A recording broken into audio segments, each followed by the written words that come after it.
ఈ విశాల విశ్వంలో భూమి మీద మాత్రమే జీవం ఉందా లేదంటే మరో చోట ఎక్కడైనా జీవం ఉందా అనే పరిశోధనలు కొన్ని శతాబ్దాలుగా సాగుతున్నాయి. ఈ నేపథ్యంలోనే భూమిని పోలి ఉన్న దాదాపు 5000 గ్రహాల వరకు శాస్త్రవేత్తలు కనిపెట్టారు. కానీ ఇందులో ఒక గ్రహం మాత్రం దాదాపు భూమి పరిస్థితులకు దగ్గరగా ఉందంట. దాని పేరే గ్లీస్ 12b.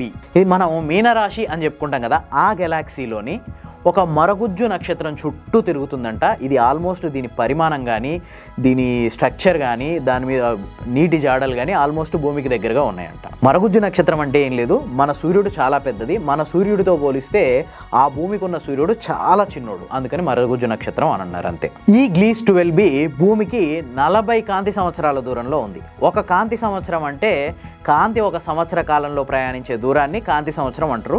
ఒక కాంతి సంవత్సరానికి 94.6 కోట్ల కిలోమీటర్లు. ఈ లెక్కన 40 కాంతి సంవత్సరాలంటే 23,51,450.2 కోట్ల కిలోమీటర్ల దూరంలో ఈ గ్లీస్ 12b అనేది ఉందన్నమాట.